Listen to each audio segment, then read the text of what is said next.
हाय, मेरा नेम सतविंदर है एंड मैंने यूजीसी नेट दिसंबर अपना 2025 साइकोलॉजी में क्लियर किया था अपने फर्स्ट अटेम्प्ट में। अगर आपको भी यूजीसी नेट साइकोलॉजी क्लियर करना है तो आप इन वीडियोस के थ्रू इजीली एक्सेस कर पाओगे सारी इन्फॉर्मेशन से और इजीली क्लियर कर पाओगे।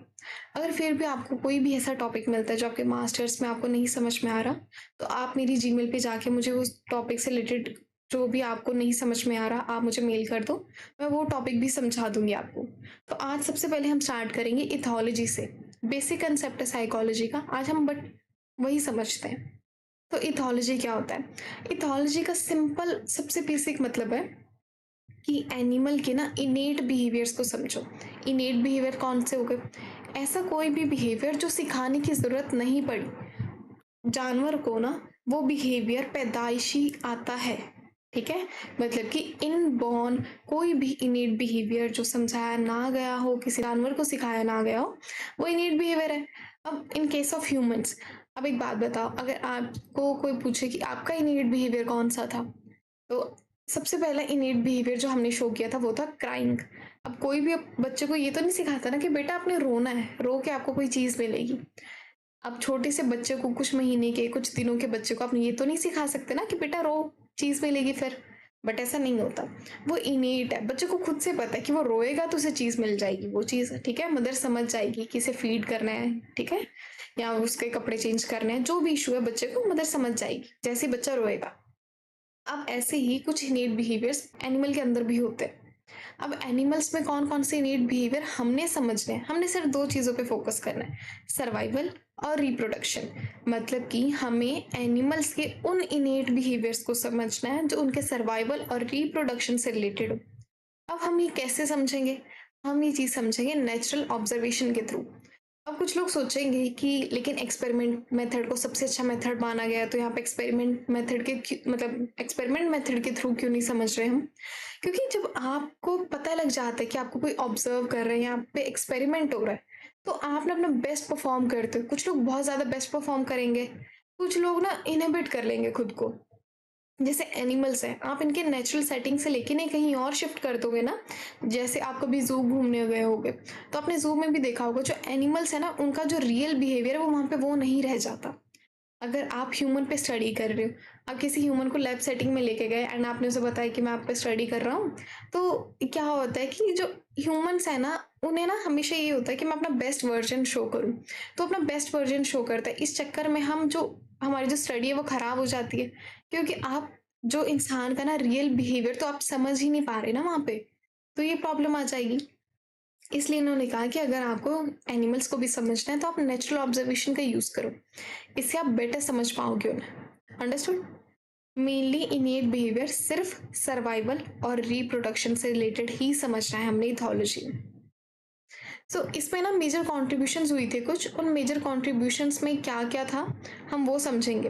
अब अगर आपसे कोई पूछता है कि मेजर कॉन्ट्रीब्यूटर्स या फाउंडेशन किसने रखी थी इथोलॉजी की, तो आप बोलोगे कॉनार्ड Lawrence and nicotine version.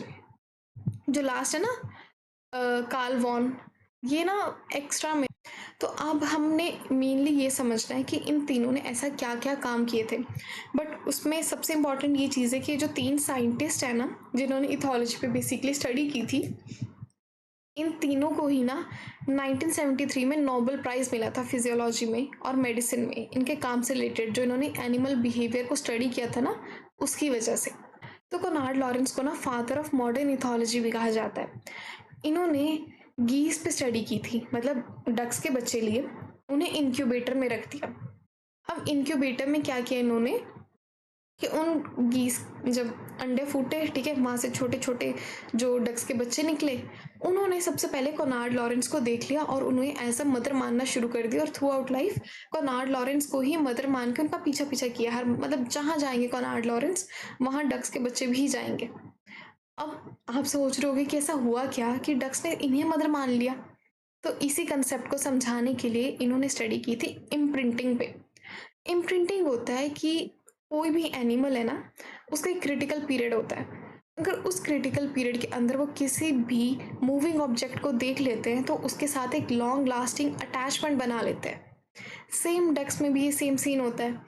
Ducks में क्या है कि अगर 36 टू 42 आवर्स के बीच बीच में डक किसी भी मूविंग ऑब्जेक्ट को देख ले तो उसे एज अ मदर मानना शुरू कर देती है।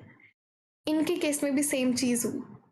फर्स्ट मूविंग ऑब्जेक्ट जो डक्स के बच्चों ने देखा, जो गीस ने देखा, वो क्या था? कॉनार्ड लॉरेंस, इसलिए उन्होंने इसे मदर मान लिया। अब एक इमेज के थ्रू आप समझ पाओगे बेटर। जैसे ये देखो, सबसे पहले हमने इंक्यूबेटर में रखा, इंक्यूबेटर से उन्होंने कॉनार्ड लॉरेंस को देखा और कॉनार्ड लॉरेंस के साथ एक लॉन्ग लास्टिंग अटैचमेंट बन गई, जहाँ पे लिखा हुआ ना एक्सपेरिमेंटल ग्रुप, वहाँ पे देखो। अब उसके बाद आएगा कि क्रिटिकल पीरियड क्या है। क्रिटिकल पीरियड जो आपको बताया था कि 36 टू 42 आवर्स के बीच बीच में वो जिसे भी देख ले उन्हें उनके साथ लॉन्ग लास्टिंग अटैचमेंट बना लेंगे, जैसे कॉनार्ड लॉरेंस के साथ किया था इन्होंने। और फिर नेचुरल ग्रुप जो लिखा हुआ है, नेचुरल ग्रुप का मतलब है कि अगर मान लो कॉनार्ड लॉरेंस ना होते, सिर्फ वहाँ पे डक होती, तो उनके साथ क्या करते हैं? डक के अलावा कोई और बर्ड होती तो उनके साथ क्या होता? तो वो सिंपल डक के साथ ही अपनी जो लॉन्ग लास्टिंग अटैचमेंट है, इम्प्रिंटिंग है, वो इस्टेब्लिश करते। अब कई बार क्या होता है कि लोग ये मानना शुरू करते हैं कि क्रिटिकल पीरियड हमेशा 36 टू 42 आवर्स का ही होगा। ऐसा ज़रूरी नहीं है। हर एनिमल या हर बर्ड के लिए कई बार क्रिटिकल पीरियड अलग अलग हो सकते हैं। जैसे ये बर्ड्स का क्रिटिकल पीरियड लिखा हुआ है ऐसे ही, बट आपसे कोई नहीं पूछने वाला कि क्रिटिकल पीरियड बताओ टाइगर का क्या है, लायन का क्या है, ऐसा कुछ नहीं होता। बट इस एक्सपेरिमेंट में मेनली डक्स के बारे में बात की थी, गीस के बारे में बात की थी, तो हमने उनका क्रिटिकल पीरियड लिखा हुआ है बस। नेक्स्ट हम पढ़ेंगे निकोटिन बर्जर की स्टडी। अब निकोटिन बर्जर ने ना मेनली फिशेस पे एक्सपेरिमेंट किया था। अब इन्होंने क्या किया था, एक ना सिकल फिश नाम की फिश होती है। इन सबको भूल जाओ, जो स्क्रीन पे आ रहा है मैं आपको बताती हूँ, आपको इजी वे में कैसे समझना है। मान लो ये एक फिश है, ठीक है। इस फिश ने मेट किया इस फिश के साथ, इन दोनों की मेटिंग हुई। मेट के बाद ये जो फिश है ना, जो फीमेल फिश है, ये मेल फिश है, ये फीमेल फिश है। मेल फिश और फीमेल फिश की मेटिंग हुई। मेटिंग के बाद जो फीमेल फिश है ना, उसे मेल फिश ने प्रोटेक्ट करने के लिए एक कहीं एक सेफ प्लेस पे रख दिया। अब सेकल फिश जो होती है ना, इनका ना एक मीटिंग पीरियड होता है स्पेसिफिक। इस मीटिंग पीरियड में ये अलग अलग फीमेल फिशेस को ढूंढते हैं। अब ये पता कैसे चलता है कि कोई भी सिकल फिश, ये जो मेल फिश है, वो मेट के लिए तैयार है, मीटिंग के लिए तैयार है। उस फिश की ना जो बेली है वो रेड होगी, ठीक है। अब हमारा जो फर्स्ट मेल फिश था उसने अपनी फीमेल फिश को तो प्रोटेक्ट कर दिया मीटिंग के बाद, बट ऐसा तो है नहीं ना कि पानी में और कोई फिश है ही नहीं जो मीटिंग करना चाहती हो। सेम अगर हमारे फिश ने ना किसी दूसरी मीटिंग मेल फिश को देख लिया जिसकी बेली रेड होगी, जो उसकी फिश के पास आ भी नहीं रही, जो उसकी फिश को देख भी नहीं रही, बट उस एरिया के आसपास है, जैसे ही हमारी ये फिश देखेगी उस फिश को, ठीक है, रेड बेली के साथ, ये ना उस पर अटैक कर देगी, एग्रेसिव हो जाएगी बिल्कुल। ये फिश कुछ कह नहीं रही थी इसे, बस इसकी बेली रेड थी, बट स्टिल इसने बिना बात पे जाके उस पर अटैक कर दिया। समझ गए क्यों? इसे हम बोलते हैं fixed action pattern. Fixed action pattern का मतलब क्या होता है कि हर एक स्पेसिफिक एनिमल या फिर जो कोई भी बर्ड हो गई, कोई भी मतलब कोई भी क्रिएचर है ना, उसका एक फिक्स्ड एक्शन पैटर्न है। आपने उसे सिखाया नहीं है, बाय बर्थ उसके अंदर है। अगर कोई भी स्टिमुलस आया तो वो एक स्पेसिफिक काइंड ऑफ रिस्पॉन्स देगा ही देगा, ठीक है। जैसे यहाँ पे हमारा जो स्टिमुलस क्या था कि रेड बेली। अब फिश ने कुछ नहीं कहा था ना, वो तो सिंपल अपना आया, वो तो जा रहा था जहाँ जाना था उसे। हमारी फिश ने देखा कि उस जो फिश है उसकी रेड बेली है, इसने उसने अटैक कर दिया। समझ गए? ये स्टिमुलस आया रेड बेली, इसने रिस्पॉन्स दिया क्या करके? अटैक करके। और इसी को बोलते हैं fixed action pattern. Fixed action pattern मतलब कि स्टिमुलस कोई भी हो, ठीक है, बट रिस्पॉन्स हमेशा एक स्पेसिफिक ही होगा। अब स्टिमुलस भी कई बार क्या होते हैं, इस मतलब इस फिक्स्ड एक्शन पैटर्न को समझने के लिए ना निकोटिन बर्जर ने यही स्टडी किया था कि सबसे पहले ना उन्होंने क्या किया कि एक जो मेल फिश है उनके सामने एक रियल मेल फिश लेके गए, ठीक है। इस टाइम क्या किया, जो रियल जो हमारी मेटिंग वाली थी फिश, ठीक है, जो मेट कर चुकी थी, उसने जैसे ही दूसरी फिश को देखा अटैक कर दिया। सेकंड में क्या किया, ये एक वुडन फिश लेके गए जिसकी रेड बेली थी। उस फिश ने फिर भी अटैक कर दिया एग्रेसिवली, बेशक वो वुडन की थी, स्टिल, क्योंकि उसने देखा कि रेड बेली है। थर्ड सबसे लास्ट, उसमें ना हम एक रियलिस्टिक फिश मॉडल लेके गए बट जिसकी रेड बेली नहीं थी। तो क्या हुआ, हमारी मेल फिश ने उस फिश पे अटैक नहीं किया। इससे आप समझ गए ना कि स्टिमुलस और रिस्पॉन्स क्या था, फिक्स्ड एक्शन पैटर्न क्यों आ रहा था। वो सिर्फ इसलिए आ रहा था क्योंकि रेड बेली प्रॉब्लम थी वहाँ पे। क्योंकि सिकल फिश में एक ही चीज़ है कि आपकी फिश को दूसरे फिश से इसलिए खतरा है क्योंकि वो भी मीटिंग के लिए तैयार है। समझ गए आप?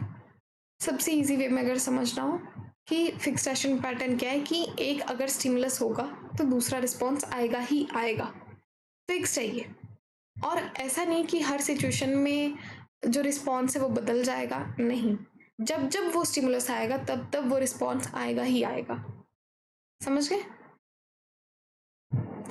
और उसके बाद आता है हमारा कार्ल वॉन फ्रिश की स्टडी। ये इतनी इम्पॉर्टेंट नहीं है बट हम इसलिए स्टडी करते हैं क्योंकि इन्हें भी नोबेल प्राइज़ मिला था एंड इन्होंने भी कंट्रीब्यूट किया है। अब कार्ल वॉन फ्रिश की स्टडी में हम मेनली ये स्टडी करते हैं कि जो हनी बीज हैं, जो मधुमक्खी हैं, वो कैसे कम्युनिकेट करती है और अपना खाना कैसे ढूंढती हैं। इसमें आपको ज़्यादा कुछ समझने की ज़रूरत नहीं है, ये एंगल उंगल जितने भी बने हुए हैं, बस आप इतना समझ लो कि मान लो कि आप एक मधुमक्खी हो, ठीक है, नहीं, मैं एक मधुमक्खी हूँ, ठीक है, एंड आप एक मधुमक्खी जो घर पे है, ठीक है, मतलब अपने वेब में है, ठीक है, हनी कॉम में है। अब मैंने खाना ढूंढ लिया है, मैं आपके पास आऊँगी, ठीक है, आप पेड़ के वो जो हनी कॉम में जो मधुमक्खी का छत्ता वहाँ पे बैठे हो। अब मैं वहाँ पे आती हूँ एंड लेकिन ऐसा तो है नहीं ना कि हनी बीज को भी लैंग्वेज समझ में आती हो, बातें कर लें वो। उनका एक अलग तरीका है ये बताने का कि मैंने खाना ढूंढ लिया एंड वहाँ पे खाना है। वो क्या करती हैं, सन की डायरेक्शन देखती हैं और सन की डायरेक्शन से ना एक पर्टिकुलर एंगल बनाती हैं, ठीक है।